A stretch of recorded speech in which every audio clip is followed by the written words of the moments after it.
tous, Amélie Lecomte, Aix-Marseille Université. Je vais animer donc cette première table ronde. Nous attendons encore deux participants qui sont en train de régler justement quelques petits problèmes techniques. Alors cette première table ronde, intitulée « Vers un enseignement biplurilingue français, langue africaine en Afrique francophone », va faire intervenir 7 personnes, ici ou en ligne, en vidéo. C'est bon ? Tout d'abord, Pierre Fratte de l'Université de Reims, Champagne-Ardenne et Ndie Messo de l'Université Hassan Sek de Ziguinchor, Sénégal, qui nous présentera une communication intitulée « Afrique, la diversité linguistique n'est pas incompatible avec l'universalité ». Nous accueillerons ensuite Mbaké Diagne de l'Université Cheikh Anta Diop de Dakar, qui sera en vidéo, et qui, lui, nous présentera une communication intitulée « Plurilinguisme en Afrique, où en est le Sénégal avec la question des langues ».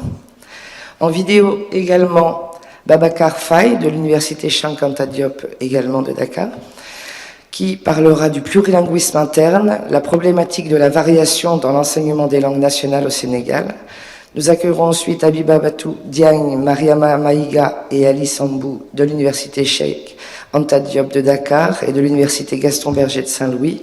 Traduction et élaboration terminologique pour l'enseignement en langues africaines, principes et méthodes. Et enfin, nous accueillerons Keba Diédiou de l'Université Hassan Sek de Ziguinchor pour une intervention intitulée « Quand les langues africaines parlent au français ». Alors, si Pierre est là, ouais. Nous allons commencer donc avec la première intervention de Pierre Fratte et Ndie Messo. Vous m'entendez ? Vous m'entendez ? Ça marche ? Oui ? Ok. Bon, d'accord, donc... Vous m'entendez ? Hein ? Parce qu'il m'a dit qu'ils allaient mettre le son. Ok. Vous m'entendez là maintenant sur le haut-parleur, hein ? Ok. Donc, je vais vous parler aujourd'hui de la diversité linguistique en Afrique et également d'universalité. Donc, nous sommes deux à présenter cela. Donc, Niémé, que vous avez déjà entendu tout à l'heure, et moi-même, qui suis professeur émérite à l'Université de Reims. Donc, je l'ai en français et en anglais. Quelle langue est-ce que je mets ? Je mets plutôt l'anglais. S'il y a des noms francophones parmi nous.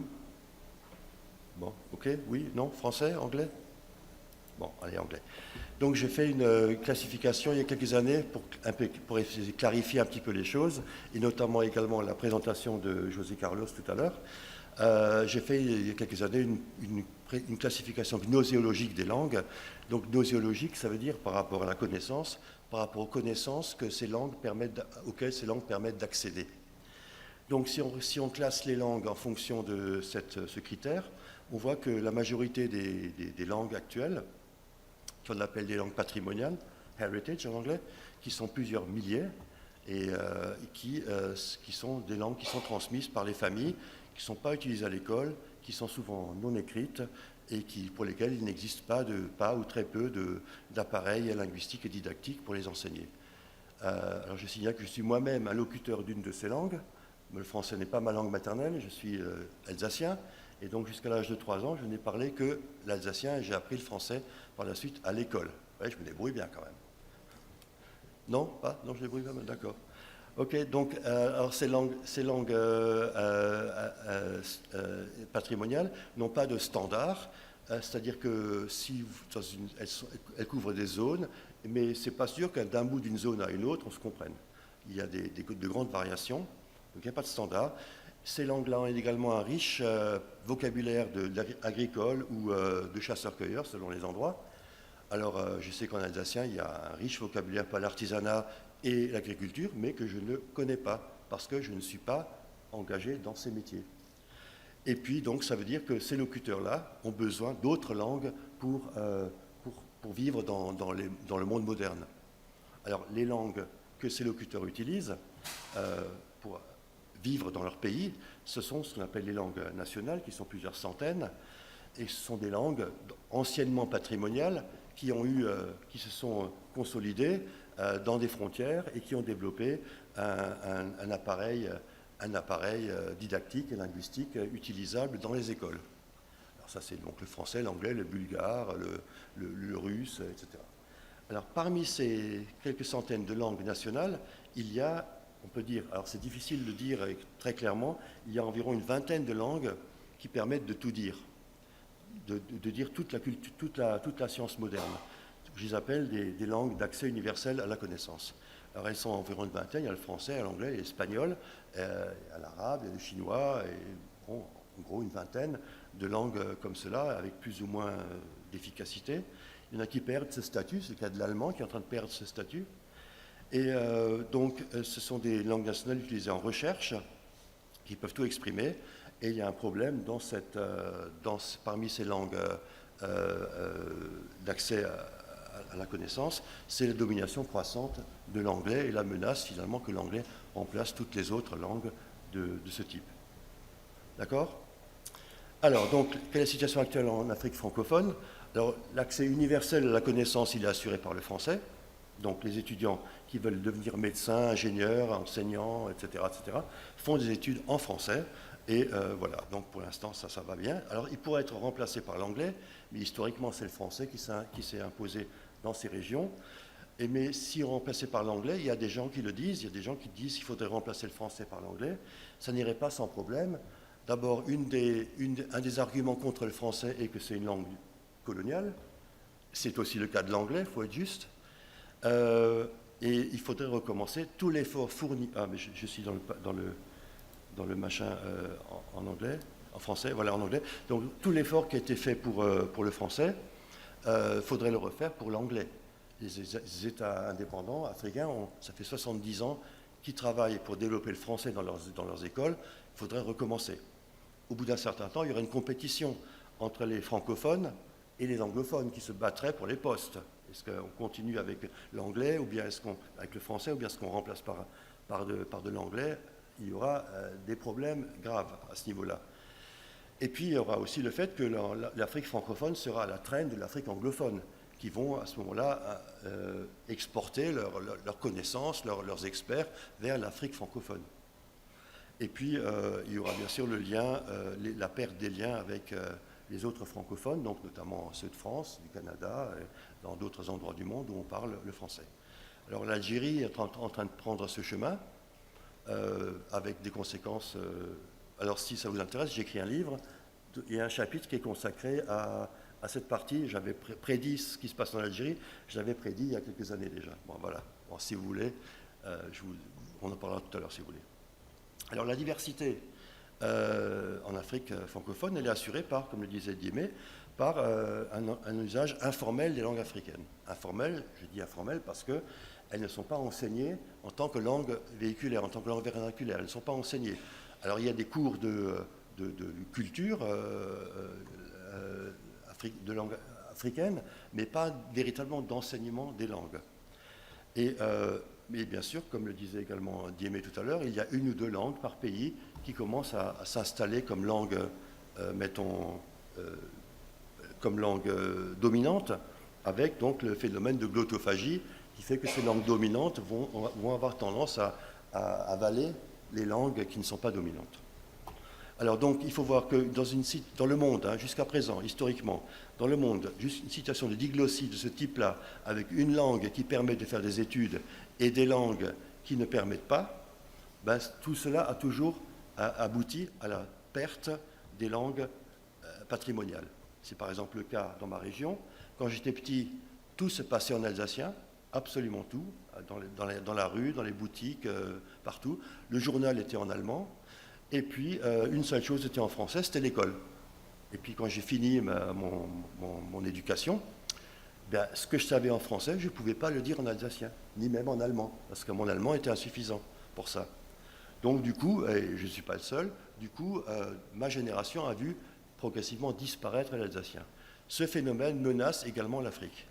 Il ne faut pas se leurrer, il n'y a pas de raison que l'Afrique soit épargnée, alors que ce phénomène est arrivé, après je donne des exemples anciens, par exemple la disparition du Gaulois après la conquête de la Gaule par Jules César a pris environ un siècle. La disparition de l'Alsacien qui a commencé à la fin de la Première Guerre mondiale est quasiment achevée. Donc il faut environ un siècle pour qu'une langue patrimoniale disparaisse presque complètement des mémoires. Alors l'Afrique a commencé il y a environ 50 ans, ils ont encore 50 ans pour redresser la barre. Alors que faire? Alors c'est la position de l'OPA, hein, conserver le français comme langue d'accès universel aux connaissances, parce que remplacer par une autre langue, ça serait difficile. Ah oui, donc je voulais ajouter une chose par rapport à ce que disait José Carlos tout à l'heure. Dans ce qu'il a dit à propos, par exemple, de la Catalogne, où on a remplacé l'espagnol, où on remplace l'espagnol par le catalan, qu'est-ce qui va se passer au niveau de l'accès culturel, de l'accès aux connaissances? Qu'est-ce qui va se passer? Puisque les enfants ne parlent plus l'espagnol, ne parleront plus l'espagnol, ils vont choisir quelle langue dans les universités? Eh bien l'anglais. Ouais. C'est un phénomène qui va aller se développant. Et vous aurez en Espagne la partie traditionnelle, mettons, de l'Espagne qui va continuer l'espagnol, et vous aurez le Pays Basque, la Catalogne, les Baléares, etc., qui, eux, vont se séparer totalement déjà par la langue maternelle, plus ensuite par les connaissances qu'ils vont ensuite apprendre en anglais. Et ça fait quand même des choses, et puis ça nous a fait réfléchir aussi au danger, finalement, que représente notre projet.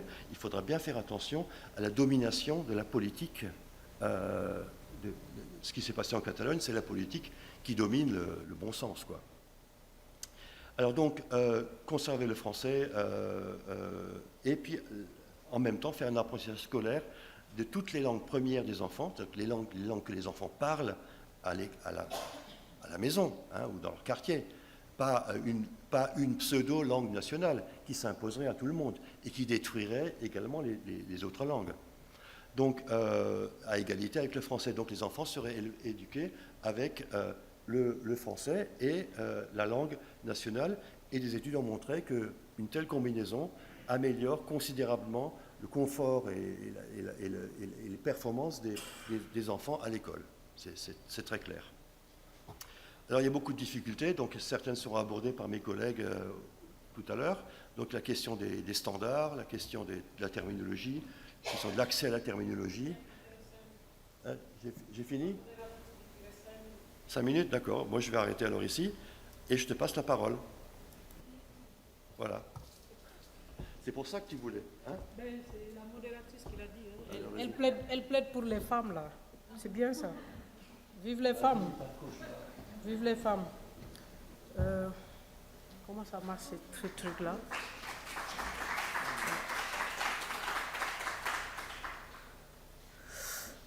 Voilà, donc, rebonjour à tout le monde. Pierre était en train de parler de l'Observatoire du plurilinguisme africain. Donc, je vais passer rapidement. Sauf que ce que je vais dire, c'est back to French. Hein. On est dans un environnement plurilingue.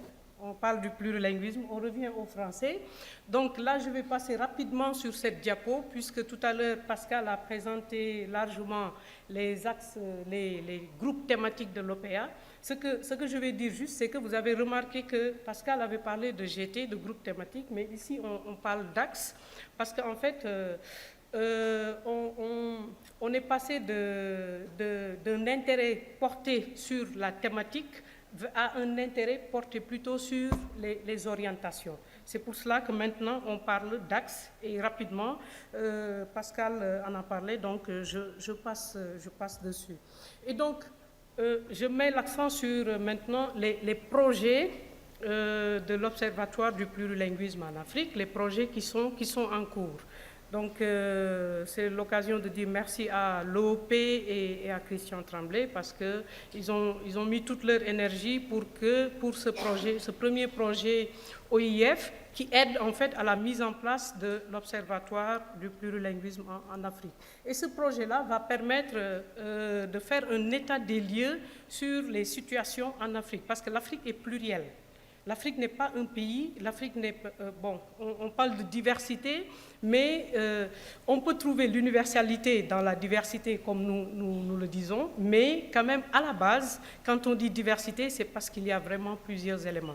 Donc, on fait en sorte que dans cette diversité-là, qu'on puisse faire ressortir l'unité, et cette unité-là est symbolisée par l'universalité. Donc, le fait de faire l'état des lieux de la situation linguistique dans les pays d'Afrique francophone, c'est un des premiers objectifs donc, de ce projet. Et tout à l'heure, le professeur Herrera en a parlé, il faudrait concevoir des appareils pédagogiques sous la forme de manuels, d'outils linguistiques, etc. Parce que, comme Christian l'a dit, il y a eu le projet ELAN, le programme ELAN, École et langue nationale en Afrique, sous l'initiative de l'OIF, mais ce programme a pratiquement connu un échec un peu parce qu'il n'y avait pas cet engouement des États, mais il y avait également des problèmes au niveau des appareils linguistiques et pédagogiques qui étaient mis en place, et donc l'Observatoire se propose de revenir sur tout cela. Et comme langue test, nous avons choisi 2 langues pour l'instant du Sénégal seulement, oui, priorité au Sénégal, hein, avec le diola et le créole. Et ce n'est pas naturel, ce n'est pas au hasard, le Sénégal, parce que c'est le premier pays quand même à soutenir l'Observatoire du plurilinguisme africain en Afrique à travers son ministère de l'Enseignement supérieur qui a donné le premier financement donc avant l'OIF. Donc, le diola a été une langue dans le programme ELAN. Donc on s'est dit que c'était beaucoup plus facile de partir de l'existant, d'étudier, d'analyser, d'évaluer pour pouvoir apporter maintenant notre pierre à l'édifice. Et cette pierre-là, c'est évaluation de l'expérience avec le diola, mais conception de manuels bilingues, réellement bilingues, parce que les manuels de ELAN, de l'OIF, ELAN, n'étaient pas des manuels qui étaient réellement bilingues. Donc il y avait un manuel en langue sénégalaise et un manuel en langue française. Donc ce n'était pas un seul manuel bilingue, il y avait 2 manuels et ça prêtait un peu à confusion. Donc le créole, pourquoi le créole? Parce que le créole casamançais qu'on appelle le criolou, parce que c'est une langue transnationale, c'est une langue qui va au-delà des frontières et c'est une langue qui est parlée entre le français et entre le Sénégal et la Guinée-Bissau, donc entre un pays francophone et un pays lusophone, et tout cela donc montre un peu le caractère assez élargi de l'espace où intervient l'Observatoire du plurilinguisme. Et là, on pourrait même en arriver à un plaidoyer de la codification de la langue créole, parce que c'est une langue parlée au Sénégal, mais qui n'a pas le statut de langue nationale. Dans les couloirs, on pourra expliquer pourquoi le créole n'a pas le statut de langue nationale. Et donc, l'état des lieux, j'en ai parlé.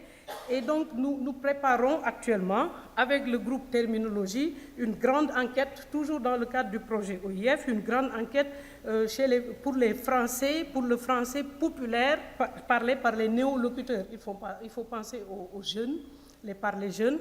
Il faut penser aussi au vocabulaire qui sont des sociolectes en réalité. Et donc, pour nous rejoindre, vous pouvez contacter la diva de l'OPA. Elle s'appelle Pascale Prax-Dubois, ou moi-même, la plus belle femme du monde. Merci.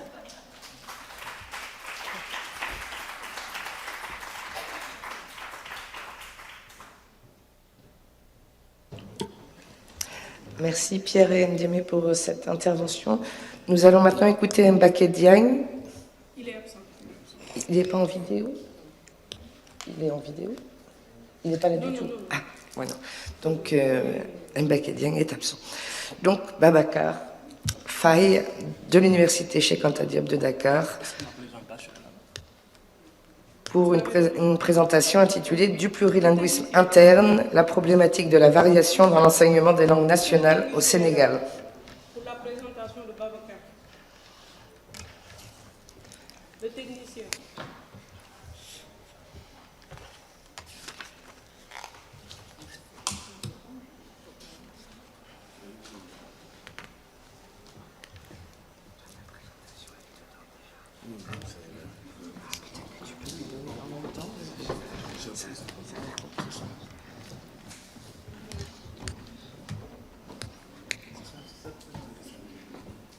Attends, dis-lui que c'est pour après, toi c'est tout de suite.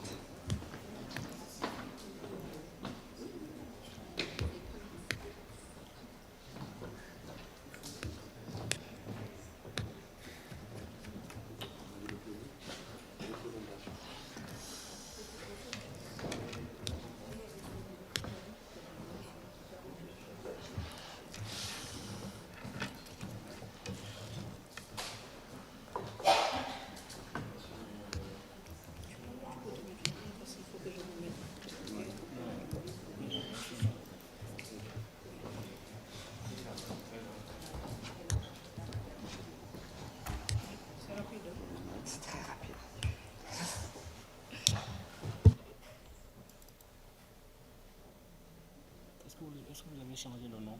Est-ce que vous avez changé le nom du fichier? Non, c'est pas ça. C'est présentation.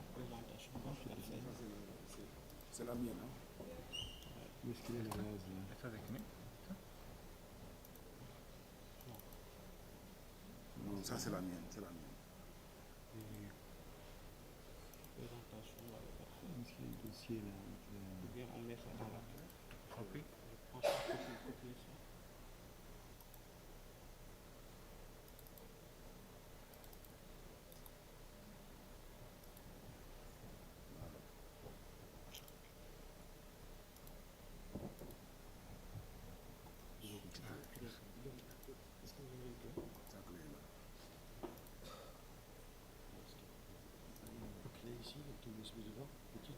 Je peux copier ça dans la clé. No, este no es, este. Prenez la mienne. Ahora. C'est qui ça? C'est la tienne? Devant celle-là.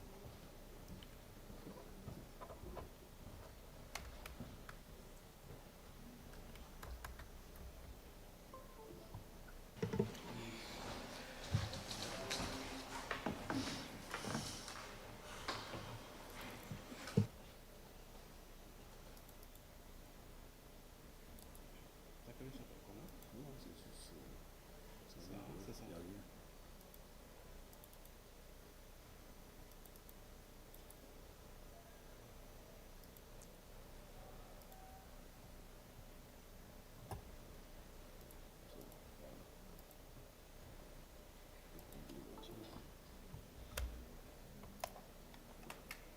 C'est la deuxième présentation. Deuxième clé.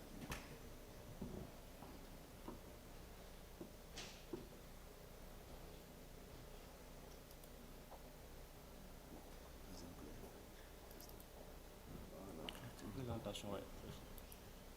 Pour défiler, c'est quoi? Table numéro 1, on a la carte là. Je sais pas du tout ce qui a été transféré. On l'a copié. C'est celui-là. Vous l'avez copié? On l'a copié. Oui, comme ça, c'est ça.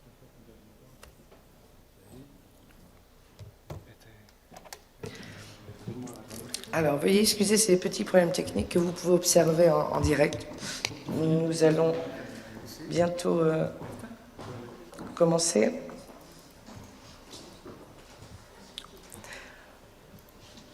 Voilà, donc nous laissons la parole à Babacar Faye.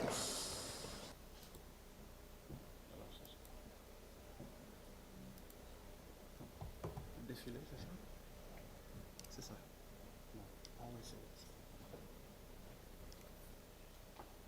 Ok.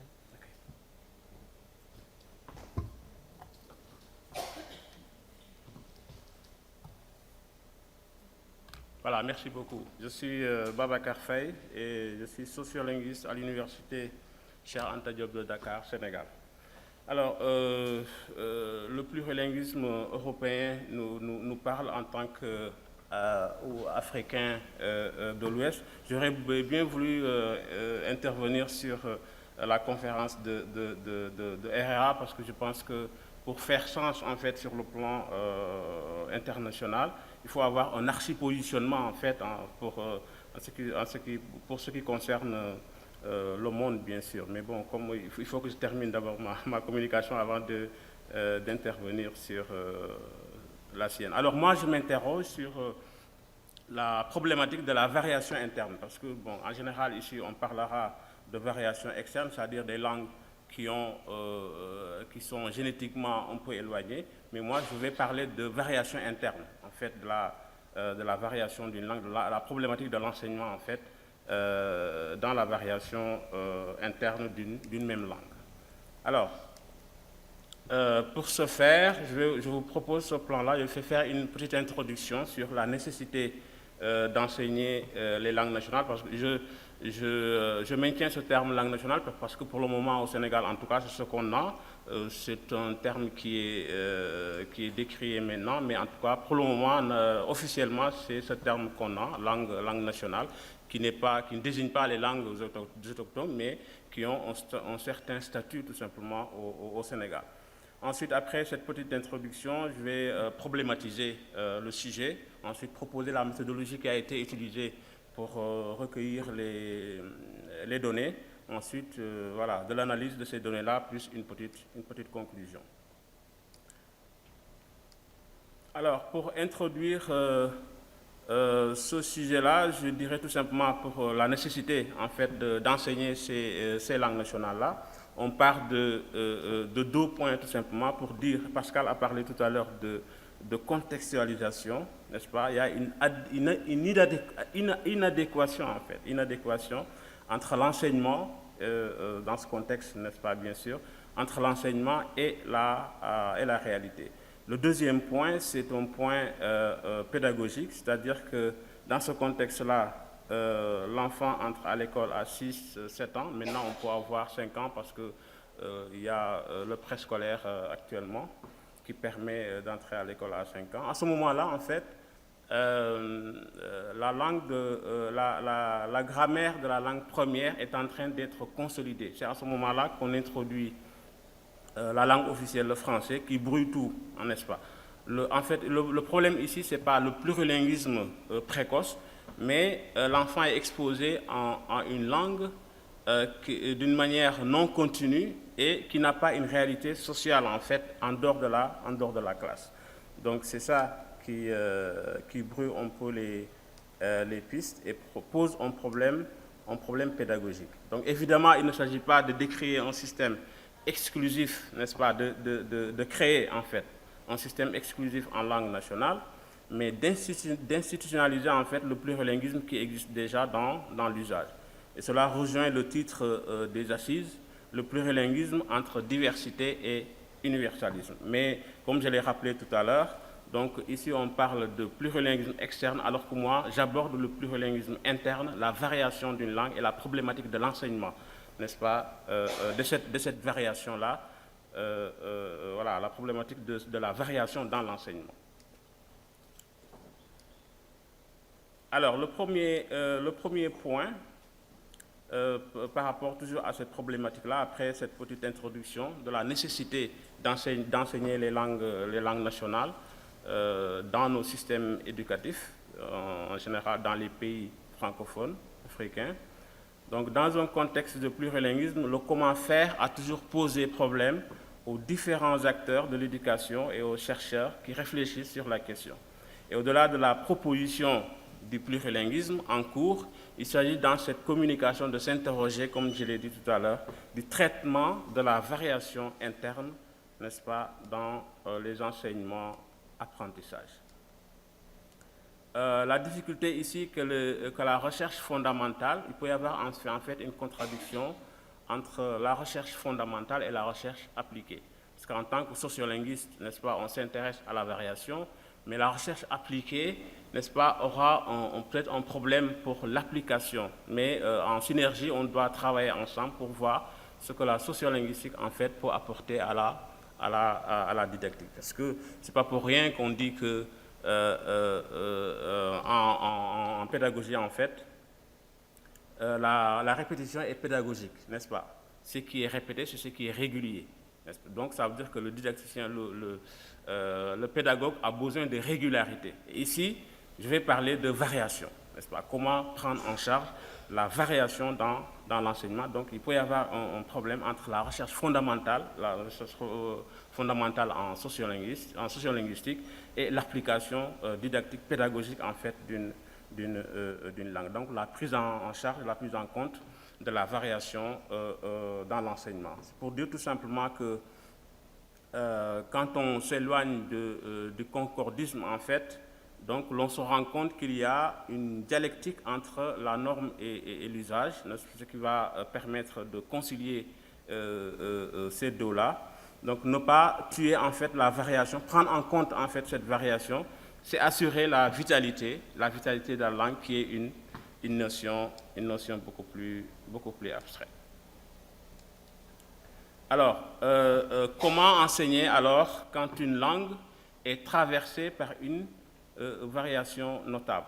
Par rapport au plurilinguisme au Sénégal, par exemple, en ce qui concerne les langues nationales, la solution qui a été trouvée, c'est qu'on enseigne la langue du milieu, n'est-ce pas? Donc, dans ce plurilinguisme-là, la solution qui a été trouvée, en fait, on enseigne la langue du milieu.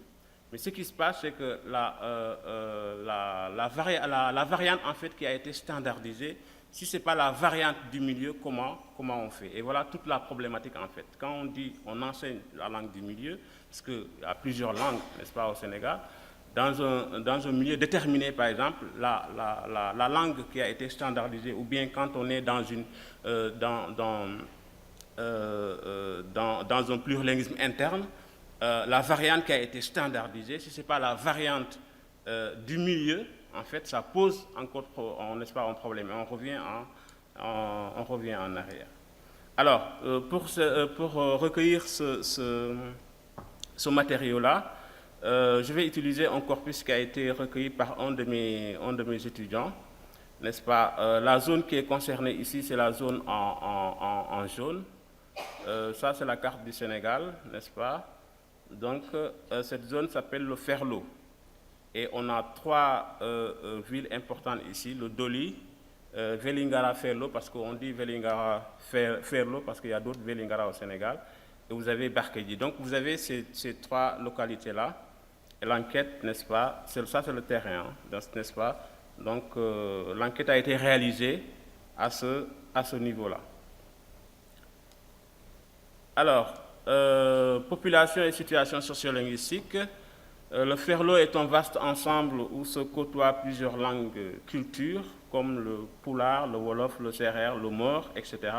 Le Pulaar occupe une place, n'est-ce pas, prépondérante, car étant le grand ensemble majoritaire, et continuant à bénéficier d'une politique linguistique familiale intense. Donc, à l'intérieur de ce grand ensemble-là, il y a une diversité notoire. Donc, tenez, dans cette zone-là, vous avez ces variantes d'une même langue, n'est-ce pas? Donc, ce sont des variantes qui correspondent à des groupes ethniques, en fait. Vous avez les Abobé, les Sanorabé, on peut dire aussi Sanarabé, vous avez les Diaobé, vous avez les Farfabé, vous avez les Ferlankobé, vous avez les Urubé, vous avez les Yalalbé, vous avez les Djengelbé, vous avez les Bisnabé. Tout ça, c'est des variantes d'une même langue, n'est-ce pas? Donc, je suis dans la variation interne, la variation d'une même langue. Alors, les outils qui ont été utilisés, c'est le questionnaire, ensuite les entretiens et une observation dans les classes, en fait, pour voir comment on prend en charge cette variation interne de la même langue qui est considérée ici. La même langue qui est considérée, c'est le Peul, n'est-ce pas? C'est le Peul, c'est la même langue qui est considérée et on s'interroge sur comment enseigner cette variation interne par rapport à la norme, en fait. Donc, parce que y a une variante qui a été normalisée, n'est-ce pas? Une variante de cette langue qui a été normalisée. Et cette variante n'est pas forcément la variante du milieu, voilà, qui est considérée. Alors, voici les acteurs qui sont concernés. En fait, comme je n'ai pas le temps, j'ai pris seulement la partie qui concerne les enseignants. Parce que, bon, c'est une enquête qui concerne les enseignants, les parents et les élèves, n'est-ce pas? Donc, je prends juste la partie qui concerne les enseignants. Vous avez les maîtres, par exemple, et qui va faire écho à un de nos groupes dans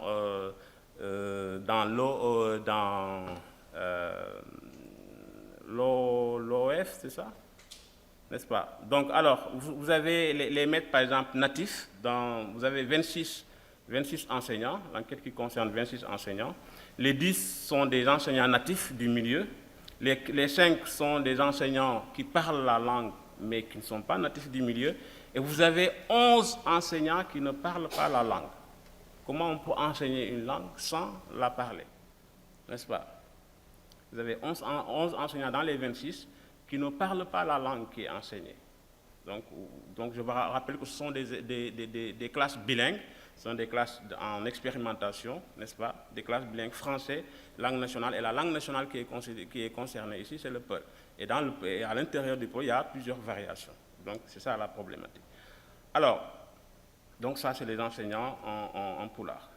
Ensuite, vous avez le choix du métier, pas le choix du métier d'enseigner, mais le choix du métier d'enseigner la langue qui est considérée. n'est-ce pas, d'enseigner le pulaar ici. Donc, le choix d'enseigner le pulaar. Est-ce qu'ils ont choisi d'enseigner le pulaar? Donc, parmi les 26, les 10 ont dit oui, ils ont choisi d'enseigner le pulaar. Les 14 n'ont pas choisi d'enseigner le pulaar et pourtant, n'est-ce pas, ils enseignent le pulaar. Peut-être que c'est cela même, et même plus, parce qu'il y avait là-bas 11, ici on a 14 qui n'ont pas choisi d'enseigner le pulaar. Donc, 2, pas de réponse. Ensuite, maintenant on va à l'analyse, puisque bon, j'ai juste pris un petit échantillon de l'enquête en ce qui concerne les enseignants. Alors, raison qui fait que des non-locuteurs, j'en ai parlé tout à l'heure, 11 locuteurs qui ne parlent pas la langue, qui doivent enseigner la langue, n'est-ce pas, doivent enseigner une langue qu'ils ne maîtrisent pas. La plupart des enseignants déclarent, n'est-ce pas, dans notre association, on parle de formation des enseignants, n'est-ce pas, ils déclarent avoir trouvé une fois sur place une classe qui devait suivre les innovations pédagogiques. Donc, ils trouvent sur place une, n'est-ce pas, école qui devait intégrer en fait les innovations pédagogiques en fonction des expérimentations, différentes expérimentations en fait qu'on a à travers le pays. Donc, ce maître-là dit, j'ai hérité d'une classe qui avait commencé l'apprentissage des langues nationales. Voilà, donc on doit continuer sur cette lancée-là alors qu'on ne parle pas la langue. Ce n'est même pas la variante. Si on était si on avait une variante dans cette langue-là, ça ne poserait pas problème. Mais on ne parle même pas la langue, ça veut dire qu'on va prendre tout simplement les livres et faire réciter tout simplement les élèves. Et donc, il faut maintenant réfléchir comment on passe de la pédagogie de la répétition vers la pédagogie de la création. Et donc, avec ce système-là, je pense qu'on ne peut pas faire une pédagogie de la création. On ne peut faire que de la pédagogie de la récitation. On va prendre juste les livres et on va faire réciter les enfants, tout simplement. Alors, donc, l'école crée donc un bon usage. On peut sauter dessus et aller directement. Alors, donc, en effet, le pulaar normé enseigné à l'école est différent du pulaar,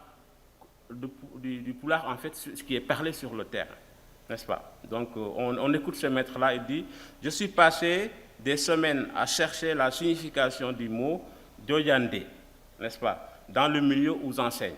Il enseigne le pulaar, il a un mot en pulaar qu'il ne comprend pas. Il va sur le terrain pour comparer, en fait, pour qu'on lui dise ce que ça signifie. Il cherche sur le terrain, il ne peut pas avoir la réponse parce que tout simplement, cette variante n'est pas parlée sur place. Donc, il cherche pendant longtemps. Donc, Dioyandé qui signifie droit, le droit.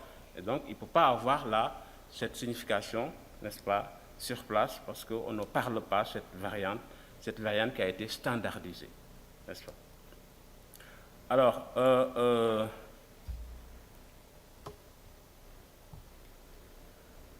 donc, le problème relatif à l'utilisation toujours du standard à l'école, n'est-ce pas, entraîne l'insécurité linguistique. Regardez ce maître-là. Les interventions de cet élève sont toujours sanctionnées par le rire de ses camarades. Donc, j'ajoute tout simplement pour contextualiser, pour que vous puissiez comprendre, parce que n'utilisant pas la mauvaise, parce qu'utilisant la mauvaise variante, n'est-ce pas? Donc, les interventions de cet élève sont toujours sanctionnées par le rire de ses camarades parce que n'utilisant pas, n'est-ce pas, utilisant du moins la mauvaise variante.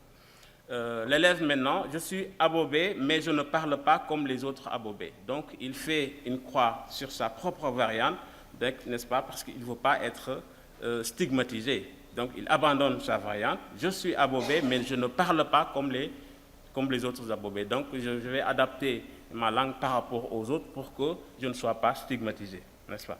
Donc, ça pousse un peu, ça crée de l'insécurité linguistique qui bloque tout simplement les apprentissages.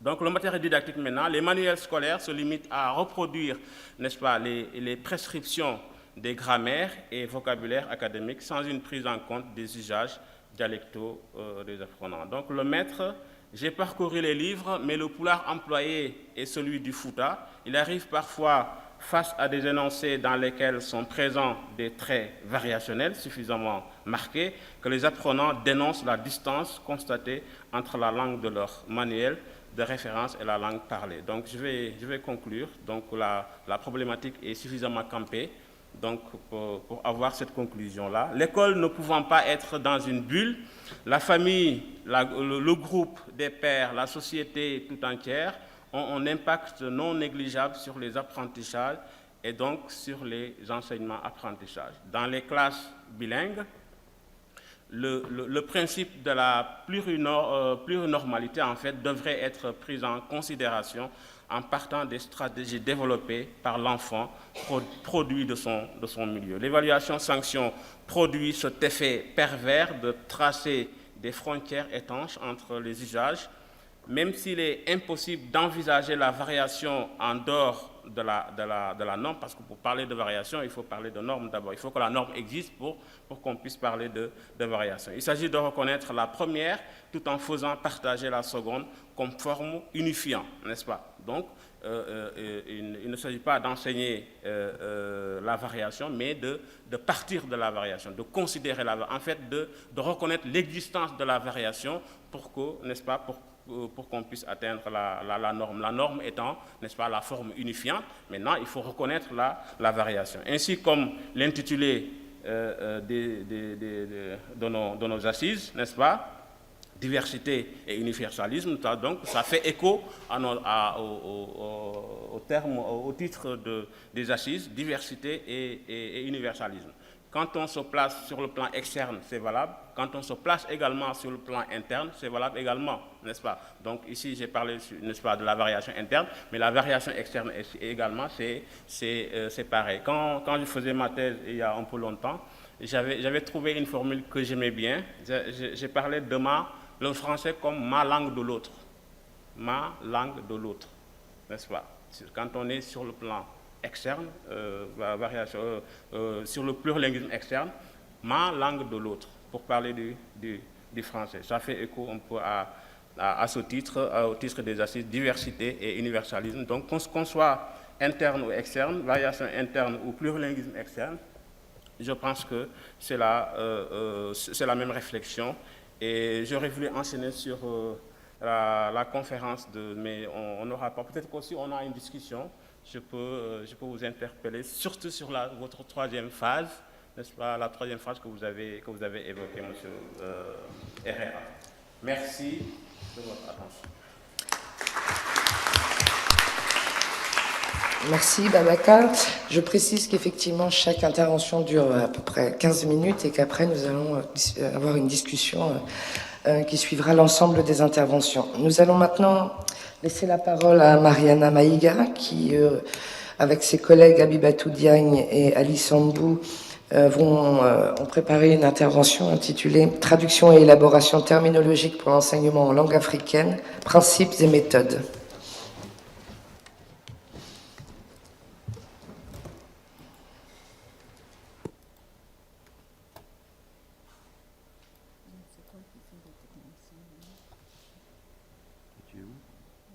Communication CADIS 2022. Le dossier, il existe. C'est ça? Non. Comment est-ce qu'on fait? Comment est-ce qu'on... C'est un... Vista. Peut-être ici. Présentation du tu mets la présentation. Oui, d'accord, mais pour l'avoir en... Comment? Pour l'avoir en truc... Attends, je te montre. Non. Vista. Non. C'est une présentation, là, c'est là, oui. On va faire un diaporama quelque part. Ici. Oui. Ah ouais, d'accord, bravo. C'est génial.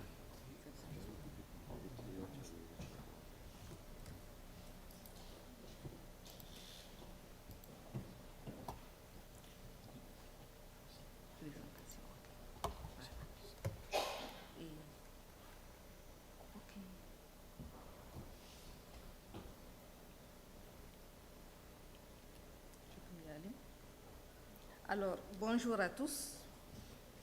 Ma présentation est intitulée « Traduction et élaboration de terminologie pour l'enseignement en langue africaine, principes et méthodes ». Normalement, nous sommes 3 collègues sur cette présentation. une terminologue, ma collègue Abibatou, un traductologue, Ali Sambou, et moi-même qui suis didacticienne. Alors, l'intervention s'inscrit dans le cadre d'un projet de l'OPA au sein du groupe de travail lexicologie, terminologie et traduction. C'est un projet qui vise une harmonisation des pratiques d'élaboration des terminologies en langue africaine.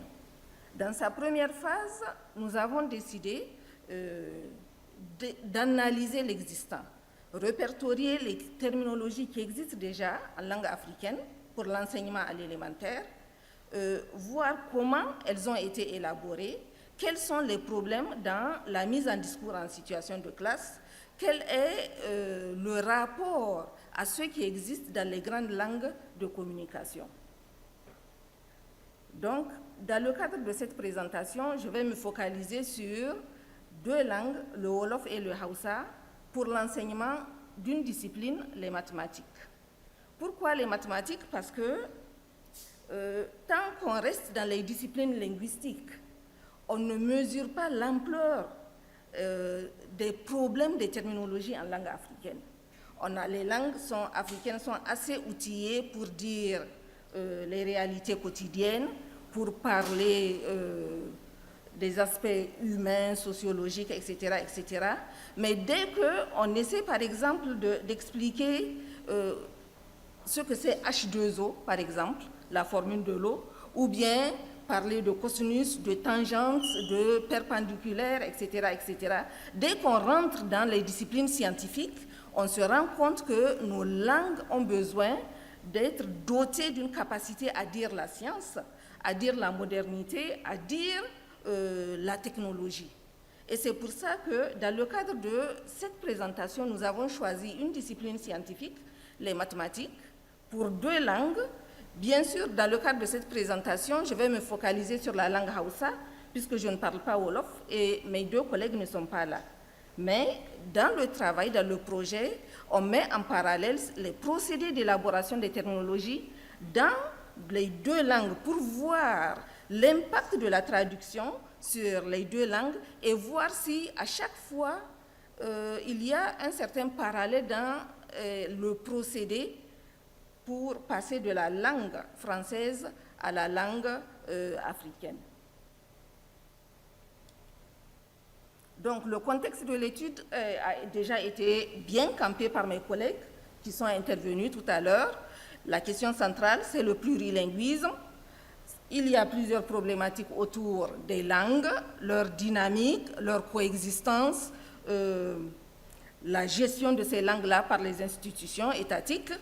Et en un mot, le problème, c'est un problème de valorisation des langues africaines, des langues locales en général, et pour l'Afrique, la valorisation des langues locales africaines et leur promotion.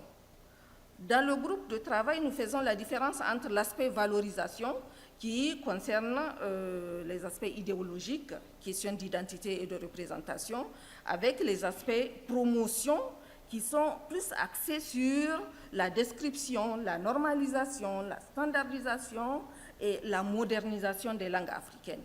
Et justement, le meilleur outil, l'un des meilleurs outils, pour ne pas mentir, de promotion des langues locales, c'est l'enseignement. Et c'est pour ça que nous avons travaillé sur une langue, sur une terminologie, ou bien des terminologies, dans le cadre de l'enseignement-apprentissage. Donc, la situation dans beaucoup d'États africains, c'est que les gens ont compris qu'il faut impérativement développer les langues, pas parce qu'on veut les développer, mais parce qu'on s'est rendu compte que les langues locales sont un outil indéniable dans le développement à la base. Je parle de développement à la base, ça veut dire faire, appeler les populations à la base, les populations locales, à participer aux politiques publiques du pays.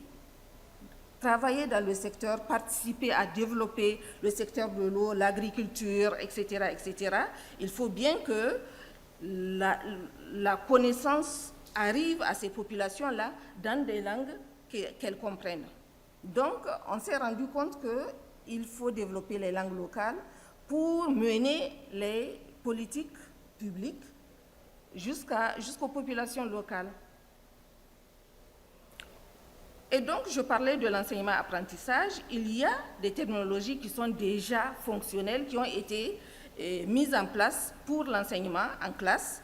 Et c'est là que nous autres chercheurs intervenons dans l'évaluation de ce qui existe déjà et dans la possibilité de donner des pistes d'amélioration aux enseignants et aux concepteurs des terminologies. L'objectif du projet, de cette communication, c'est d'analyser l'apport de la traduction dans l'élaboration des terminologies en Hausa et en Wolof, en tenant compte de leur efficacité à 2 niveaux. Une appropriation réussie des contenus par l'apprenant et un contexte globalisé de la circulation du travail, de la circulation des savoirs. Concernant la méthodologie, notre corpus est extrait de 2 glossaires, le lexique bilingue français-Hausa pour l'enseignement primaire et la terminologie de la classe bilingue français-Wolof. Nous avons ciblé les mathématiques, notamment l'arithmétique et la géométrie. Notre démarche consiste à répertorier les termes élaborés par traduction en mathématiques, les catégoriser selon le procédé de traduction, ensuite évaluer leur efficacité en tenant compte de évaluer leur efficacité, je veux dire, dans le processus d'enseignement-apprentissage en classe et leur pertinence dans l'amélioration dans l'harmonisation des démarches d'élaboration terminologique en langue africaine. Donc, on veut que ces termes soient efficaces en classe, mais on voudrait surtout que les termes soient adaptés dans l'interaction au niveau international, entre langues, au niveau interlinguistique, je veux dire. Pour chaque procédé de traduction, l'analyse consiste à évaluer l'efficacité par rapport à l'intérêt didactique et par rapport au respect des principes méthodologiques d'élaboration des terminologies. J'ai parlé plusieurs fois d'efficacité des terminologies. Donc, concernant cette question d'efficacité, il faut qu'on retienne 3 niveaux d'intervention de notre analyse. D'abord, il faut que les termes créés, conçus, soient adaptés à l'appropriation, à l'aspect didactique des choses. Il faut que l'appropriation par l'apprenant soit facilitée selon le terme choisi. Il faut aussi que ça soit adapté au contenu véhiculé. On ne peut pas choisir un terme qui ne reflète pas la nature du contenu véhiculé. Ensuite, il faut une adaptation au contexte. Et dans le contexte, nous avons le domaine. Donc, le terme doit s'inscrire dans les façons de dire du domaine. Il y a la culture. On sait que la sensibilité culturelle peut bloquer l'accès ou l'acceptabilité de certains termes. Et il y a aussi les standards internationaux. Il faut que le terme s'adapte aux standards internationaux et qu'il se comporte bien dans la circulation du savoir au niveau international. Nous avons tenu compte des principes de terminologisation et il faut particulièrement retenir qu'il faut partir du principe que la langue d'accueil, c'est-à-dire la langue africaine dans ce cas-là, elle n'est pas totalement vierge. Donc, plutôt que d'emprunter systématiquement, il faut voir dans quelle mesure on peut utiliser, déjà 2 minutes, dans quelle mesure on peut utiliser le potentiel de la langue cible. Il faut éviter de forger de nouveaux mots, garantir une consistance quant à la formation et à l'origine des termes. Il faut aussi tester le terme auprès d'un grand public. Je vais aller très vite. Les procédés de traduction, nous avons le calque, l'emprunt, l'explication et l'adaptation. Voilà. Donc, après analyse, on s'est rendu compte qu'il y a des termes d'un niveau d'efficacité supérieur, qu'on a appelé les termes explicites. Nous avons des termes qui sont ambigus et des termes qui sont complètement inadéquats. Concernant les termes explicites, nous avons les termes dont la signification correspond à la signification de l'unité lexicale dans la langue cible. C'est le cas de la traduction par calque ou par adaptation. Nous avons par exemple pour le Hausa lissafi, comment pointer, lissafi ici, qui veut dire arithmétique. En Hausa, quand on dit lissafi, l'unité lexicale, c'est le compte, le calcul. Donc on a utilisé ce terme pour, ce mot pour traduire la discipline arithmétique. Le mot tsawo, à la base, en Hausa, il veut dire taille. Et ils ont utilisé, les concepteurs de la terminologie l'ont utilisé pour traduire le terme de longueur. Ari, par exemple, veut dire ajout. Et on l'a utilisé pour traduire le terme d'addition. Adadi, c'est le nombre et on a juste changé le statut de l'unité lexicale et elle est devenue un terme. Là, c'est vraiment des aspects explicites, il n'y a pas de blocage du point de vue didactique ou bien du point de vue interlinguistique. Toujours pour les termes explicites, on peut répertorier ceux qui sont construits à partir d'une base explicite pour l'enfant et qui sont spécifiques à la discipline, mais assez simples pour l'appropriation, pour que l'appropriation se fasse facilement. Par exemple, pour dire boulier, les créateurs, les concepteurs de la terminologie Hausa ont choisi makilgi. Ce qui est en rouge là, ilgo, la base, elle veut dire compter, le compte. Et on a juste ajouté des affixes pour créer le terme de boulier. C'est la même chose pour le terme centaine. Il y a dari qui veut dire 100 et on a ajouté un affixe pour créer le terme de centaine. Pour dire multiplicande, on a choisi une unité lexicale, rupanya, ça veut dire multiplier, et on a ajouté un affixe. Là, c'est une façon de concevoir les termes qui est assez explicite. Parmi les termes explicites, nous avons ceux qui sont créés par explication. Par exemple, matsatsar kusurwa, ça veut dire angle aigu. On a matsatsa, ça veut dire étroit. Kusurwa, ça veut dire virage. Pour dire angle aigu, les concepteurs de la terminologie ont utilisé matsatsa, virage, donc angle aigu. Les termes ambigus, ce sont les termes qui sont recherchés, même dans la langue cible, il y a des niveaux de langue qui sont parfois assez difficiles pour les apprenants. Donc les termes qui sont recherchés ou qui sont empruntés ou bien qui sont construits à partir d'une base qui n'est pas explicite pour l'enfant.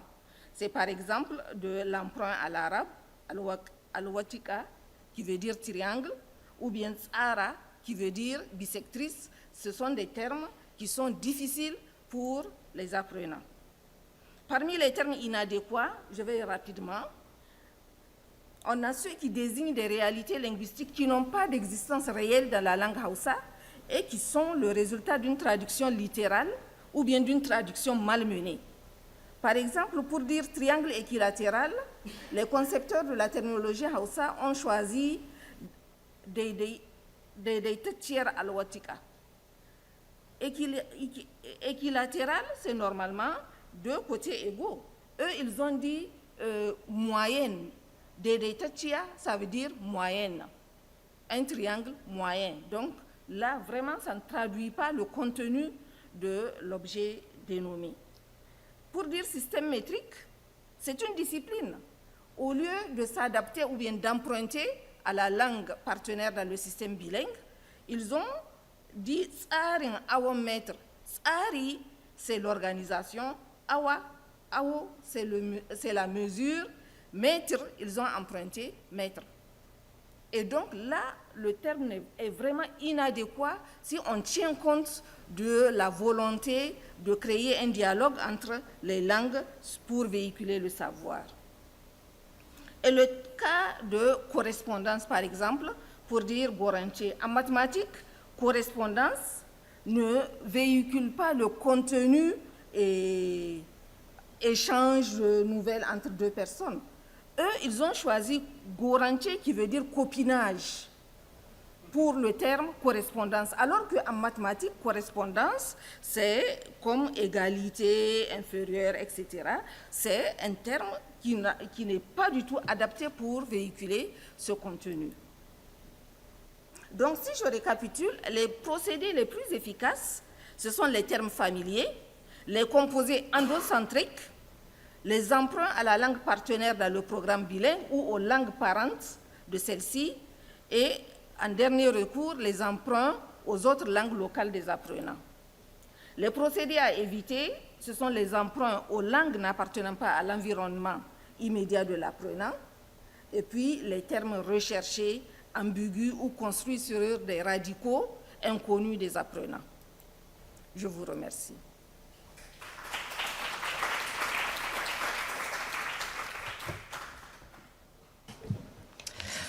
Merci Mariana pour cette présentation. Nous allons maintenant écouter Keba Diédiou de l'Université Hassan Sek de Ziguinchor, quand les langues africaines parlent au français.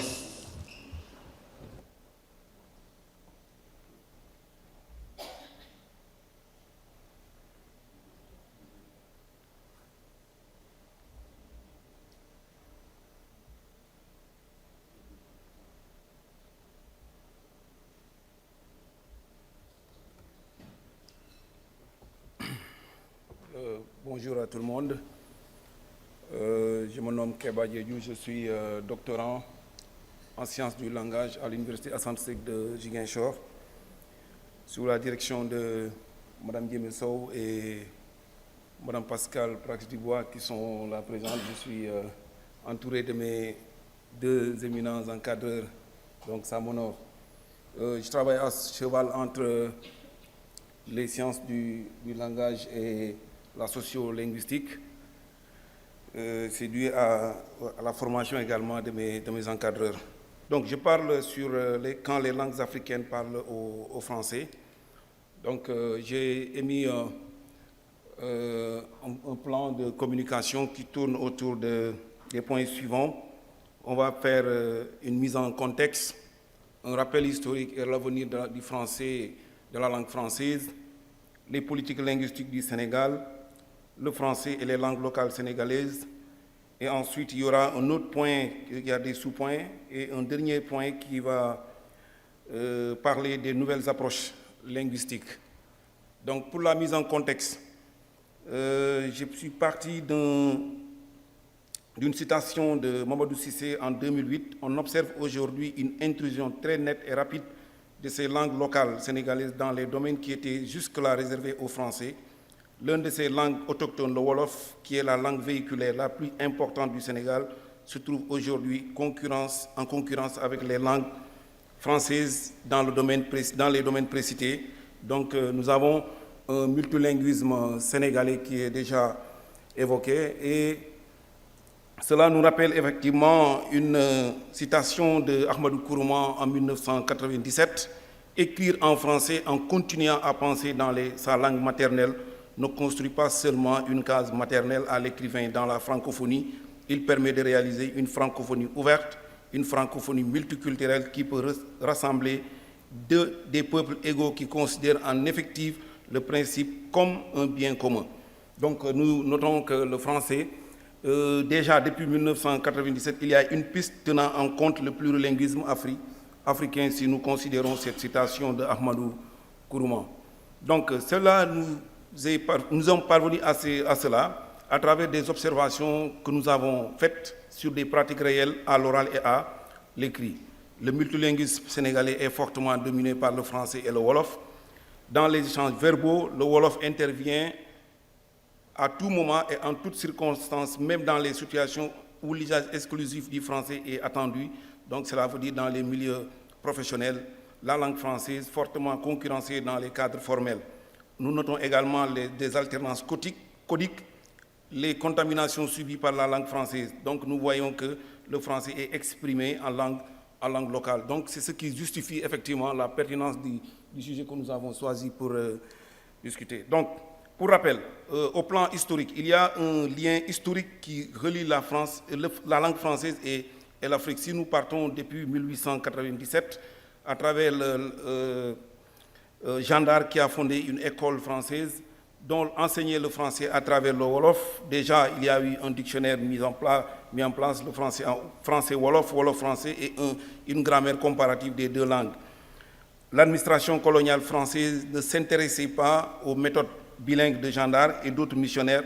Elle se contente de très vite trouver des travailleurs africains qui parlent français pour remplir les petits jobs de l'administration. Donc nous notons ici une imposition de la langue française qui va s'opposer au plurilinguisme réel des Sénégalais. Donc l'objectif c'était quoi? C'était une évangélisation des populations. Le Sénégal et le français ont un lien historique. Malgré les diversités culturelles et ethniques, les colonisateurs se sont concentrés sur l'enseignement de la langue française sans prendre le temps de bien l'appliquer à chaque culture et à chaque communauté linguistique. Donc nous noterons enfin une incompréhension linguistique. Donc cela veut dire quoi? Nous allons vers un choc culturel et linguistique.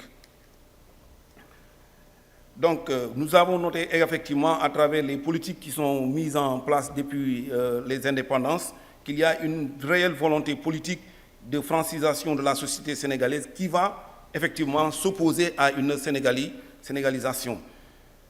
Donc si nous prenons en compte cette définition, cette position de Maurice Calvé et de Pierre Dumont dès les années 1966, le premier type est le français comme outil pratique de communication qui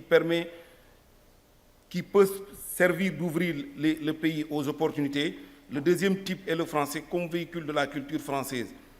En 1981, l'une des conclusions phares des États généraux de l'enseignement propose l'abandon du français en faveur des langues locales dans les écoles primaires et la grande priorité accordée avec cette proposition. Donc si nous parcourons l'historique de la langue française, nous notons effectivement que le Sénégal était dans une position d'une mondialisation linguistique autour de la langue française. Donc, les questions que nous devons se poser à travers tout ce que nous venons de dire, à travers des questions de positionnement identitaire, le français comme une langue sénégalaise, quelle langue nationale pour le Sénégal, quel français pour le Sénégal, comment l'organiser et par quelle stratégie. Donc, nous voyons effectivement à travers l'avenir du français, nous avons des situations qui sont favorables et des situations qui sont défavorables. Donc, en ce qui concerne les situations défavorables, il y a le premier problème, c'est la colonisation. Les représentations et les attitudes relatives à la langue française sont négatives si l'on se réfère aux faits historiques. Langue d'enseignement ou de scolarisation, mais on note une absence de politique linguistique cohérente fondée sur les réalités sociolinguistiques. Donc, il y a des tâtonnements institutionnels et le français ne prend pas en compte les réalités socio-culturelles. Elle ne peut atteindre son objectif, son efficacité. Donc nous avons à ce niveau une incompréhension des discours, des écarts linguistiques et effectivement, donc ce sont deux langues qui sont non concomitantes. Donc des situations qui sont favorables. Les situations qui sont favorables, il faut rendre cela, il est devenu une langue des conversations quotidiennes dans des situations d'interaction réelle les plus formelles aux plus banales. Donc nous notons à travers Frat qui est là, une volonté de sénégalisation, les alternances codiques, les nouvelles formes de langue que l'on va noter tout à l'heure chez les jeunes, et on sent que nous sommes vers une créolisation, appropriation du français lingua franca, changement d'orientation des autorités biplurilinguistes, et enfin nous avons un objectif de l'OPA qui est introduction et renforcement des langues locales. Donc nous avons des langues qui sont des langues partenaires. Maintenant, par rapport aux enjeux, les enjeux sont réels.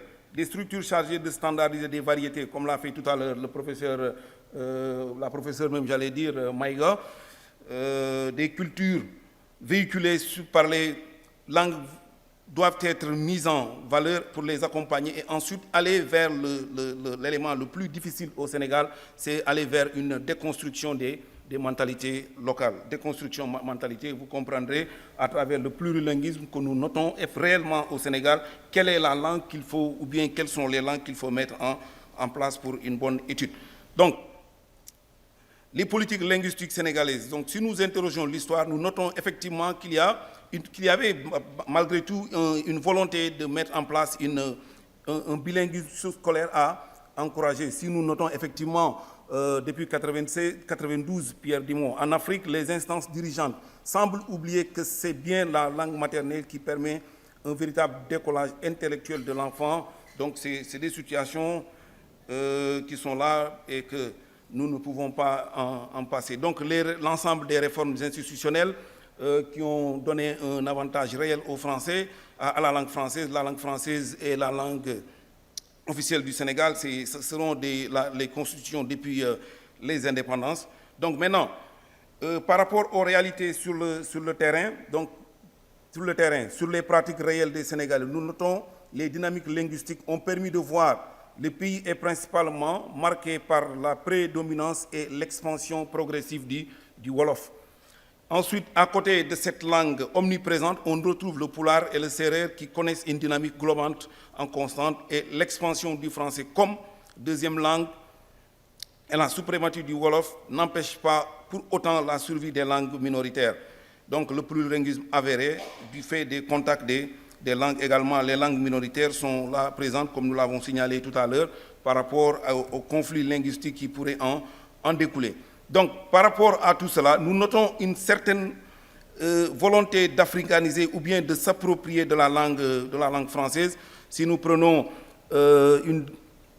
la position d'Abdoulaye Ndiaye en 2013, la francophonie, dans ses nouvelles orientations d'élargissement et de tolérance, constitue à cet égard un vecteur puissant et privilégié. Elle doit, dans cet esprit, s'ériger en véritable pôle de recentrage. Elle pourra alors accepter ce qui doit l'être, refuser ce qui sort des normes linguistiques et proposer toute la contribution des langues africaines aux instances de décision françaises et francophones.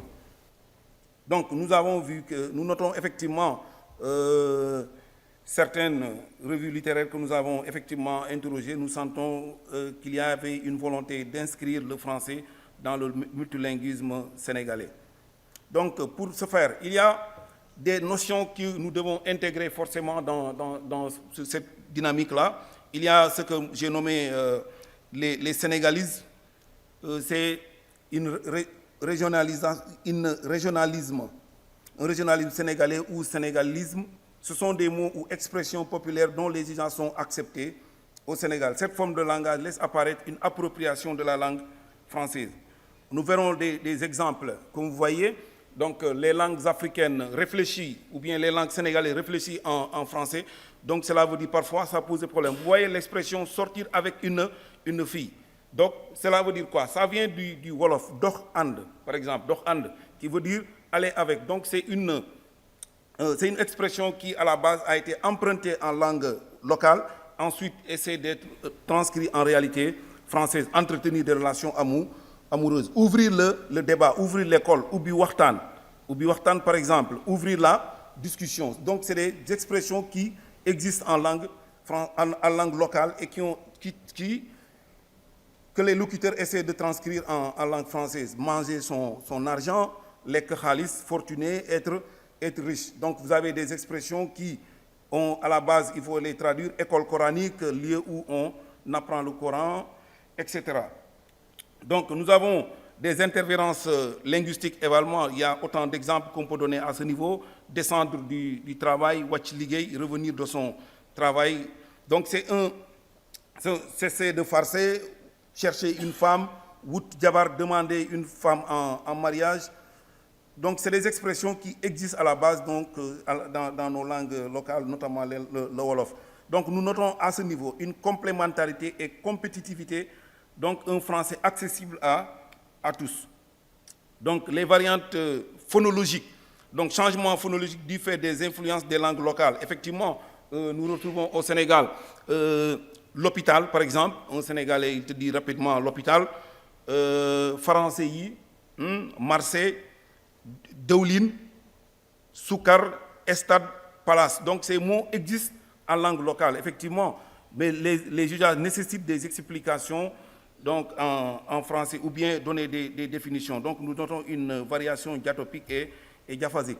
Donc, les écarts linguistiques, nous voyons des expressions ou mots africaines qui ne peuvent pas être exprimés effectivement en réalité française. Nous avons des notions très simples que nous sommes notamment en Casamance. Vous avez le mot comme le kankourang, le fambondi, le djambadong. Donc, c'est des termes qui n'existent pas dans les réalités françaises. Si vous les utilisez, donc vous êtes obligé, comme le terme le djiné, par exemple, le boukout, le bois sacré, vous passez par une explication littéraire au fur et à mesure. Donc, vous voyez la mixité entre français et langue sénégalaise.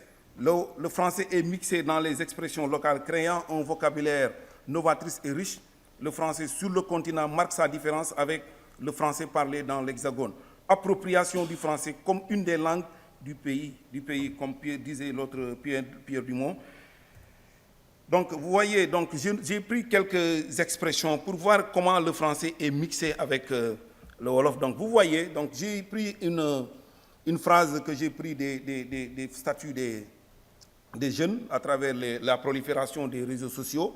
Gel boko gissé gel bo gis mu statut photo bolé si photocollante yi jappal ni premier prix là so insister mu tchep. Donc si une fille met, donc vous voyez que dans cette phrase vous notez effectivement qu'il y a beaucoup de mots français en langue française que les Sénégalais essayent d'utiliser à travers les langues locales du pays. Donc il y a des termes qui manquent, dem école par exemple, dem université, dem lycée. Donc vous voyez qu'il y a une volonté manifeste de la part des Sénégalais de faire du français une des langues d'Afrique. Donc je vais aller très vite. Donc de la construction locale à la construction littéraire. On reviendra tout à l'heure dans les débats. Donc il y a les expressions sénégalaises. Si vous les essayez de les traduire en français, donc c'est pratiquement des langues qui sont non concomitantes, comme nous l'avons précisé tout à l'heure. Je prends un exemple, Sénégal, ben bop le ken monuko khar ñaar. Donc si vous voulez traduire cette expression en langue française littéralement, donc ça donne quelque chose qui ne signifie en rien. À la limite, le Sénégal est une tête, personne ne peut la diviser. Le Sénégal est unique et indivisible. Donc cela veut dire quoi? Il faut qu'il y ait une nouvelle. Donc, il y a également les créations onomastiques que nous avons. Par exemple, vous avez un article en français et ensuite, il y a un mot en Wolof. Ou bien, donc, le benno, le sopi, les gaïnde, les djambar, le yassa, le niébé, etc., le mbalak, le balafon, le car rapide, le taf-taf, un véhicule, etc. Donc, vous voyez qu'il y a une volonté réelle d'une sénégalisation du français. Donc les particularités, comme vous l'avez signalé tout à l'heure, de les parler des jeunes, il y a un discours qui appartient aux jeunes Sénégalais. Donc il y a un état d'urgence, par exemple. État d'urgence, dire à quelqu'un, un jeune, vous l'entendez, un jeune parler, vous allez penser que nous sommes dans un autre contexte, mais cela permet de trouver une nouvelle forme de langue. Donc c'est un langage argotique. Vous avez vu couvre-feu, par exemple. Si un jeune Sénégalais dit à son ami qu'il y a couvre-feu, cela veut dire que quoi? La copine ne va pas venir. Mandat d'arrêt, donc je vais faire mes avances à une femme, etc. Donc il y a autant d'exemples qui montrent cela. Donc au finish, les nouvelles approches que nous avons, assurez-vous, c'est le dernier diapo, création des écoles biplurilingues, mise à profit du français populaire qui se développe chez les jeunes, prise en compte de l'ensemble des langues en présence qui conduit tout naturellement à un bimultilinguisme d'État qui implique l'implication des méthodes appropriées d'aménagement linguistique réussi et enfin, je dis, renforcer l'OPA dans sa prise en charge des diversités culturelles au niveau du continent. Donc c'est sur ce que je vous remercie.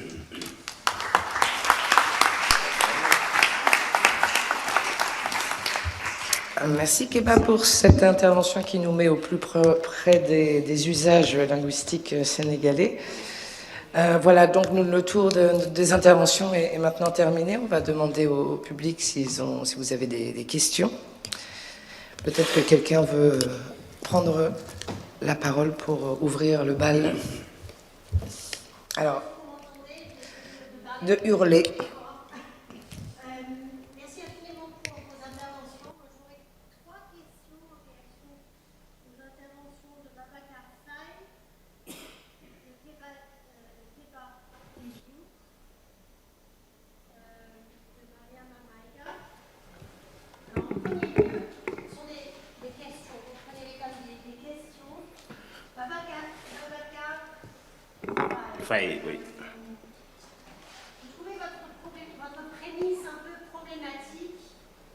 Vous avez dit le français viendrait brouiller le repère des enfants qui ne maîtrisent pas les catégories grammaticales dans leur L1.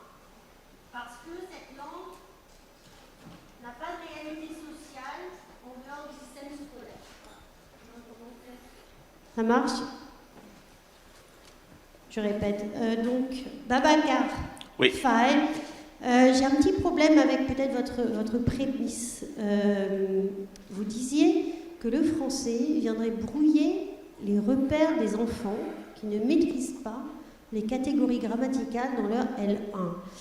Et vous avez argumenté en disant parce que cette langue n'a pas de réalité sociale en dehors du système scolaire. Vous avez ensuite parlé de langue du milieu. On enseigne la langue du milieu au Sénégal, celle qui a été standardisée.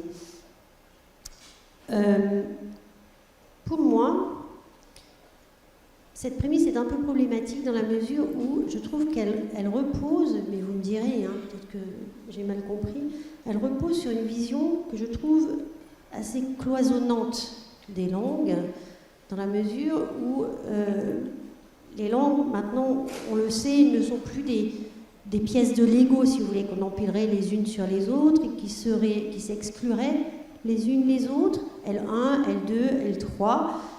Une langue, l'apprentissage précoce d'une langue étrangère, comme le français l'est chez vous, ce n'est pas un enchaînement additif de langues, c'est une mobilisation de potentiel qui permet le transfert de savoir, de compétences métalinguistiques. Nous tournons, je crois, en plurilinguisme un peu le dos à cette vision cloisonnante des compétences, langue par langue. Ce serait le premier point. Ensuite, vous avez problématisé le plurilinguisme interne. Je ne sais pas exactement comment il se présente en Afrique, au Sénégal, mais chez nous aussi, nous avons le plurilinguisme interne qui pose problème dans la mesure où, si vous voulez, cela fait référence à la question entre langue de scolarisation, langue d'enseignement et de scolarisation d'une part, et accès au langage académique des apprentissages d'autre part. Dans le sens où, si vous voulez, dans toute langue, nous avons un plurilinguisme interne, et si l'on craint que les enfants ne disposent pas des moyens de communication adéquats, d'accord ? Souvent, ce n'est pas dû seulement à un déficit dans leur langue 1, mais c'est dû à un déficit dans l'ensemble du canon éducatif. Ce serait le deuxième point. Et ensuite, il me semble qu'il y a peut-être... On fait souvent la confusion, chez nous en Europe en tout cas, on fait cette confusion-là, entre langue de scolarisation justement et accès au langage académique des apprentissages. Moi je viens d'Allemagne, on appelle ça la Bildungssprache en Allemagne. On en fait beaucoup cas et on associe ça à l'apprentissage de la langue 1, la langue du pays, alors que ça n'a rien à voir, malheureusement. J'ai un problème avec votre prémisse aussi. Pourquoi ? Parce qu'elle repose, me semble-t-il, sur l'hypothèse des seuils minimaux de compétences. Et ça me pose problème, parce que je trouve qu'on devrait dépasser ça. Voilà, mais tout ça, ce sont des questions. Peut-être vous ai-je mal compris aussi. J'aurais une question également à Keba Diédhiou. Kéba, pardon. Vous ai-je bien compris, vous avez parlé d'enseigner le français sans l'adapter à chaque culture. Le français aurait été enseigné en Afrique sans qu'il ait été adapté, appliqué à chaque culture, à chaque langue véhiculaire, au Sénégal ou ailleurs. Est-ce qu'il n'y a pas là confusion entre plusieurs niveaux? L'adaptation au système éducatif qui n'a pas été fait par le colonisateur, et de l'autre côté, le code linguistique. Vous avez posé la question, quel français pour le Sénégal? Est-ce qu'on pourrait poser la question, quel allemand pour la France, quel allemand pour l'Italie, quel allemand pour le Sénégal, quel allemand pour la Grèce? Est-ce qu'il n'y a pas l'allemand pour... Est-ce qu'on pourrait retourner la question en disant quel Wolof pour le Cameroun, quel Wolof pour la France, quel Wolof pour la Grèce? Merci pour vos questions. On va laisser la parole peut-être à Babacar pour commencer. Merci. Alors, pour répondre à cette question-là, qui a plusieurs niveaux, par rapport au premier point d'abord, par rapport au brouillage, n'est-ce pas, de cet apprentissage-là, quand on expose à l'enfant une langue seconde, quand il n'a pas encore maîtrisé sa langue première. Et je l'ai dit, n'est-ce pas, dans mon exposé, le problème, ce n'est pas le bilinguisme précoce. Le problème n'est pas le bilinguisme précoce. Quand on expose à l'enfant, n'est-ce pas, plusieurs langues, peut-être qu'il peut apprendre en même temps, il n'y a pas de problème.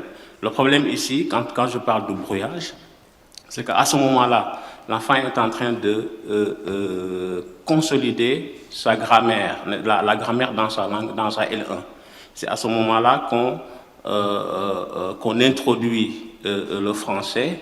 Le problème, c'est pas l'introduction. Le problème, c'est qu'on introduit le français alors que cette langue, c'est pas une pratique continue. Si c'était une pratique continue, il n'y aurait pas de problème. Mais il y a une rupture en fait. Il y a que une petite dose en classe. En dehors de la classe, il n'y a pas d'existence de cette langue. Et l'enfant ne pratique pas la langue, n'est-ce pas, en dehors de la classe. Cette langue n'a pas d'existence sociale, n'est-ce pas? Je parle de l'enfant, je ne parle pas de l'adulte. Parce que le français est devenu une langue seconde au Sénégal, etc. Donc je ne parle pas de l'adulte. Je parle de l'enfant qui n'a pas encore même entendu un seul mot ou bien deux mots en français. On introduit une langue qui n'a pas une existence sociale pour lui. Pour les autres, oui, mais qui n'a pas une existence sociale et qui n'a pas encore maîtrisé la grammaire. La grammaire de sa langue est en train d'être fixée à 5 ans, 6 ans.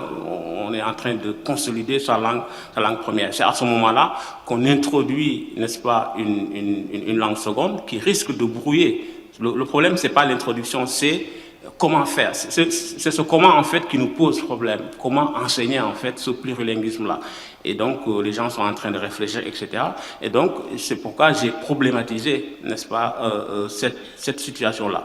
Donc, c'est pas l'introduction de la langue, mais le contexte de cette introduction-là qui brouille un peu, n'est-ce pas, les apprentissages, n'est-ce pas.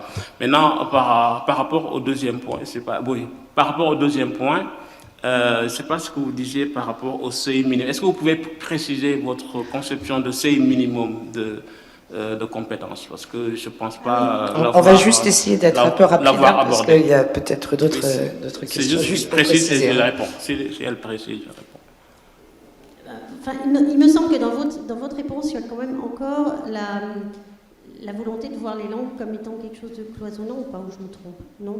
Non, c'est pas du tout un cloisonnement. D'ailleurs, ma conclusion ouvre carrément quand je parlais de ma langue de l'autre, n'est-ce pas? Que ce soit le plurilinguisme interne ou bien le plurilinguisme externe.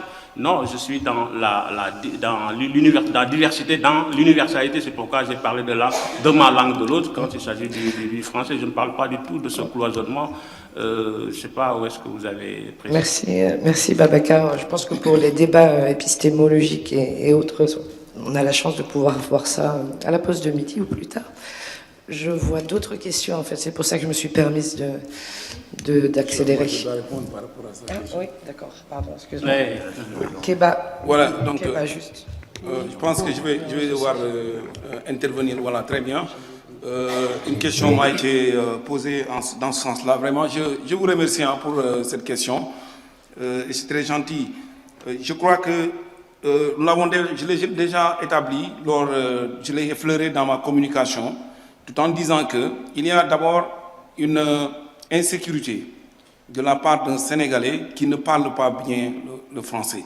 Et c'est pourquoi certains étaient en recul. Mais aujourd'hui, si les Sénégalais sont dans une dynamique de s'approprier de la langue française et de parler d'une sénégalisation du français, cela veut dire quoi? Un français qui va tenir en compte des réalités socio-culturelles du Sénégal. Parce qu'il y a certaines réalités sénégalaises, nous ne pouvons pas les exprimer en langue française. Et donc c'était déjà établi quand nous avons parlé de lingua franca. Donc cela veut dire qu'aujourd'hui, tout ce qu'on doit faire, c'est peut-être aller vers une défrancisation du français au Sénégal. Aller parler autant plus que d'une sénégalisation du français. Donc je pense que les dynamiques, les pratiques aujourd'hui prouvent en suffisance que le français est une langue du Sénégal, comme l'a déjà démontré pendant des années. Maintenant, ce qui pourrait poser problème, c'est quand un Sénégalais s'exprime en langue locale et vouloir transposer cette réalité sénégalaise en langue française, parfois, ça ne pose pas, avec surtout la prolifération des parlers des jeunes, comme des exemples. On peut donner autant d'exemples allant dans ce sens-là, mais pour un Français qui n'a pas la culture sénégalaise, qui ne fréquente pas ces jeunes-là, comment il pourrait comprendre ce discours, d'autant plus qu'on tend vers une mondialisation culturelle, une mondialisation linguistique autour de la langue française. Merci. Merci. Alors, oui, peut-être... Ah, pardon. Est-ce que le micro pourrait être donné? Oui, s'il vous plaît. Ouais. Non. On a encore 5 minutes. Hein. Oui, non, vraiment, je voulais remercier toutes les présentations qui ont été faites parce que c'est extrêmement passionnant. Et voir un peu par rapport à l'alsacien, justement, vous voyez que c'est un peu minoritaire dans la brochette, mais ça m'interpelle parce que je vois, par exemple, qu'il y a un retour de l'alsacien dans l'enseignement, dans l'école, hein, parce qu'on parle des langues enseignées à l'école, et que ça pourrait être aussi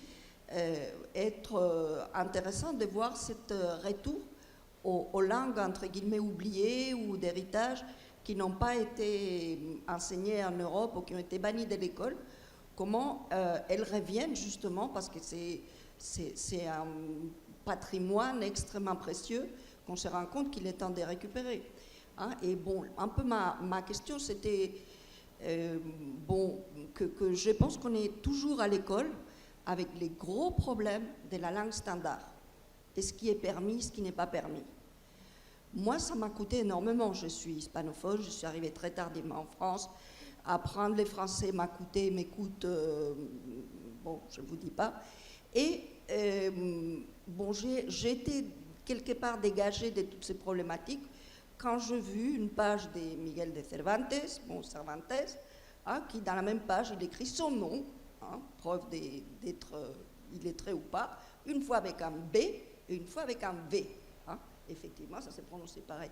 Bon, qu'est-ce qu'on a à faire finalement, souvent, de cette petite variation qui ne gêne en rien la communication et qui afflige les écoliers pendant des années et des années, et que je crois que c'est qu'on devrait, c'est très bien d'étudier la sociolinguistique et les variations, mais aussi l'approche didactique de l'enseignement des langues. Quel est le statut de l'erreur dans les langues qu'on enseigne à l'école, et quelles sont les priorités, si c'est vraiment faire des académiciens ou si c'est faire des locuteurs qui peuvent s'exprimer et apprendre.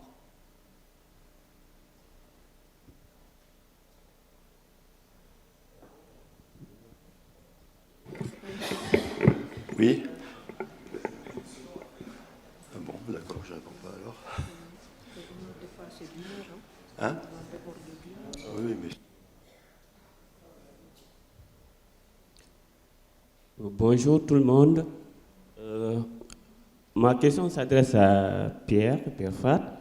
Peut-être que vous n'aviez pas terminé votre intervention tout à l'heure, mais j'avais une question quand vous avez parlé de domination de l'anglais dans le monde en ce moment-là. Bon, sans être anglophone ou même anglophile, j'aime peut-être cette domination de l'anglais, au moins pour une raison, parce que peut-être que ça permettrait à tous les autres de vivre ou de faire l'expérience de ce que nous vivons en tant que, par exemple, ex-colonisés. Le rapport que nous y avions avec le français comme langue dominante par rapport à nos langues, si les autres vivaient la même chose, peut-être qu'ils comprendraient mieux notre mentalité. J'ai fait un peu l'expérience quand j'étais étudiant en France, au sud de la France, dans Montpellier, où dans les années 2000, avec le système Erasmus, on permettait aux étudiants français d'apprendre les langues régionales, par exemple l'occitan, etc. À Montpellier, c'était plutôt l'occitan. J'ai l'impression qu'on vivait la même chose. Ils nous disent, mais c'est vrai, nous sommes français, mais ce que je ressens dans ma langue, c'est au-delà de la langue française. Donc, du coup, dans notre faculté, à Paul Valéry, en tout cas les étudiants issus de les héros, prenaient en masse l'occitan comme langue seconde, et ainsi de suite. Parce que en fait, c'est le même sentiment que nous vivons, même si il ne s'agit pas d'être, comment dire, irrédentiste, être nationaliste ou quoi que ce soit, mais c'est de vivre au plus profond de soi ce sentiment-là que nous existons. Et je pense que la domination de l'anglais fait vivre aux autres là qu'ils ont besoin de leur langue pour pouvoir vivre. Parce que sans ça, j'ai l'impression qu'ils ne comprennent pas ce que nous vivons. Ils pensent que nous sommes dans des questions d'irrédentisme, de nationalisme ou je ne sais quoi. Mais ils ne comprennent pas le sentiment, ce que nous vivons. Mais l'anglais les fait vivre cela. En ce moment, j'ai vu ce sentiment de peur et d'insécurité que vivent les Français, les Allemands, toutes les langues nationales européennes. Merci pour cette intervention. Pierre ? Je peux répondre ? Ou vous faites toutes les questions d'abord ? Non. Non, je voulais dire, dans ce cas, les Anglais, qui est-ce qui va leur donner ce sentiment de la colonisation ? Est-ce qu'ils n'apprennent aucune langue ? Non, mais tu as entièrement raison pour cette question-là, mais il faut quand même noter qu'il y a énormément de Français qui parlent le français, comme moi, qui ne sont pas natifs. Hein. Donc moi, c'est la raison pour laquelle je suis venu travailler avec Ndiémé sur cette question de l'OPA, c'est que j'ai senti une sorte de situation commune entre ce que j'ai vécu moi dans mon enfance, avec la perte finalement dans ma vie, en 2 générations, de ma langue maternelle, et ce qui menace ici, pas ici, mais ce qui menace l'Afrique, c'est la perte de leur langue. Alors pour l'instant, ce n'est pas encore le cas, c'est ce que j'ai dit tout à l'heure, on a encore quelques décennies avant que ça arrive, mais si on ne fait rien, ça va arriver. Donc voilà, c'est ça. Mais cela dit, l'anglais, je comprends bien ce que tu dis à propos de nous faire relativiser notre position, c'est vrai, et ça c'est, mettons pour le français standard, comme par exemple Christian, qui lui ne parle que le français. Non, c'était juste une plaisanterie, voilà. Ok, merci, Elhadj. Voilà, c'est bon. Bien, permettez-moi de féliciter d'abord les différents intervenants pour leur contribution donc, autour de cette notion de plurilinguisme. Alors, très rapidement, à notre collègue Mariam Maïga d'abord, donc, qui a posé le problème, disons, la problématique de la traduction, d'accord, et qui est partie donc, de 2 langues principales africaines. Alors, sur les termes inadéquats, à un moment donné, vous avez parlé je pense au niveau des résultats, le terme inadéquat. Alors, moi, je ne partage pas ce point de vue-là. Et je pense que c'est l'erreur que nous, linguistes africains, faisons, en vouloir, disons, en terminologie, partir de la langue source. C'est-à-dire qu'on part, par exemple, du français pour créer un lexique équivalent. Alors, moi, je suis plutôt pour l'inverse. C'est vrai que parfois on est obligé parce qu'on n'a pas cette réalité-là, mais il faut partir d'abord de la pratique, c'est-à-dire dans la langue Hausa ou bien en Wolof. comment on l'exprime. D'abord. Et à partir de là, ce que vous jugez inadéquat d'ailleurs, moi je pense que c'est plus adéquat parce que tout le reste, c'est le travail du linguiste maintenant qui va, à partir de cette paraphrase-là, construire peut-être un syntagme qui pourrait dénommer, désigner la chose. Parce que quand on dit système métrique, par exemple en français, mais c'est le résultat d'une paraphrase systémétrique. Donc c'est toute une idée qui a été condensée dans ce syntagme-là pour avoir justement un nom. C'est comme ça qu'on devait d'abord faire, commencer, partir de là, ensuite pour aller vers la comparaison. Ça c'est mon point de vue. Alors, à Babacar Faye, d'accord, oui, moi je pense qu'il faut vous féliciter parce que c'est une problématique qui n'est pas tellement aussi développée chez nous en Afrique par rapport à la variation interne. Vous posez à la fois deux problèmes, à mon avis. Donc le premier, donc c'est un problème d'abord, disons, didactique.